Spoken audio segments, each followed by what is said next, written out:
সালামু আলাইকুম। Dream budget friendly tour ডিবিএফটির পক্ষ থেকে আপনাদের সবাইকে স্বাগত জানাচ্ছি। আমি নোমান রাজু। আপনারা যারা অধীর আগ্রহে অপেক্ষা করছেন এবং আপনাদের সাথে আমিও অপেক্ষা করছি, এছাড়াও যারা ভ্রমণ প্রেমী রয়েছেন, এই সকল অনেক মানুষ অপেক্ষা করছেন একটি ভালো সংবাদ শোনার জন্য। তো আজকে আমরা যে বিষয়টা নিয়ে কথা বলবো সেটা হচ্ছে গতকালই আপনার বিকেলে ইন্ডিয়ান হাই কমিশনের প্রধান প্রণয় ভার্মা, তো ওনার সাথে দেখা করেছেন তারেক রহমান। এটি যমুনা টিভির একটি নিউজ। তো এখানে দেখেন, চ্যালেঞ্জ আছে, ভারতের সাথে নতুন ধারার সম্পর্ক তৈরি করতে চায় বিএনপি। তো এটা থেকে আমি আমার কথা যদি একটু বলি আপনাদেরকে, যে এইটুক যে চ্যালেঞ্জ রয়েছে, যেমন বাংলাদেশে এখন অনেক মানুষ ভারতের বিপক্ষে। কেন বিপক্ষে? কারণ হচ্ছে যে ভারত আহ, তারা বলছে যে ভারত আমাদেরকে শোষণ করছে, বা ভারত আমাদের দেশে অস্থিতিশীল পরিবেশ তৈরি করছে। আসলে দেখেন, প্রতিবেশীর সাথে সবাই আসলে একটা ভালো সম্পর্ক রাখতে চায়। এটা আসলে শুধু আমাদের ক্ষেত্রে না, পৃথিবীর অন্যান্য যে কান্ট্রিগুলো রয়েছে সবাই চাচ্ছে যে তারা শান্তিতে বসবাস করুক, তাদের দেশটা স্থিতিশীল থাকুক, এবং সেটা যে কোনো সময়, দিনে হোক রাতে হোক, বা সবাই চায় যে তার দেশে আসলে সেই শান্তিতে থাকবে। এটাই আসলে নিয়ম। কিন্তু দেখেন, গত 1.5 বছর প্রায় সময়টাতে বাংলাদেশে ডেইলি কোথাও না কোথাও যে কোনো না কোনো সমস্যা হয়েছে। এটা আসলে কাকে বলবো, এটার পিছনে আসলে কারা দায়ী, এটা আসলে আমাদের বলার অপেক্ষা রাখে না।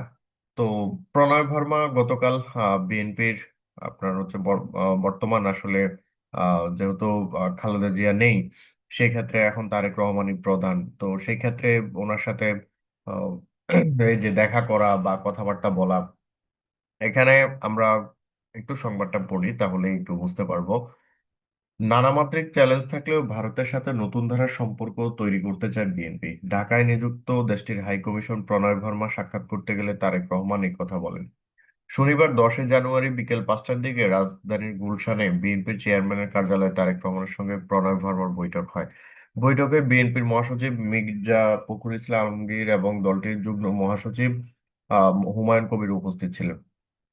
এছাড়া ঢাকায় নিযুক্ত তুরস্ক ও মিশর রাষ্ট্রদূত তারেক রহমানের সঙ্গে সাক্ষাৎ করেছেন। বৈঠক শেষে হুমায়ুন কবির সাংবাদিকদের বলেন, তারেক রহমানের প্রত্যাবর্তনে আন্তর্জাতিক মহলের আগ্রহ বেড়েছে।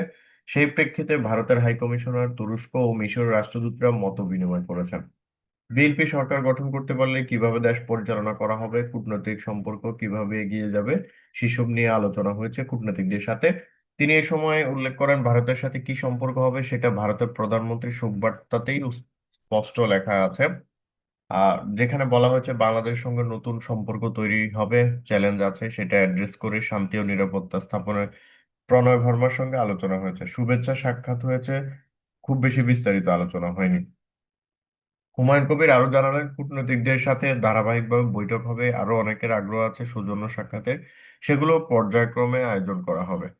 আসলে এই বিষয়টি নিয়ে বুঝতে পারলাম যে তারেক রহমান আহ, বিভিন্ন দেশের যারা হাই কমিশনের প্রধান রয়েছেন তাদের সাথে দেখা করছেন, সৌজন্য সাক্ষাৎ করছেন যে কিভাবে কাজ করবেন, বা সামনে কিভাবে বিএনপি যদি হচ্ছে বাংলাদেশের পরবর্তী যে নির্বাচন রয়েছে সামনে, সেই নির্বাচনে যদি বিএনপি ক্ষমতা যায় তাহলে হচ্ছে তারা কিভাবে কাজ করবে, এই বিষয়গুলো নিয়ে বিভিন্ন কূটনৈতিক সহ এবং হচ্ছে হাই কমিশন প্রধানদের সাথে আলোচনা করছেন।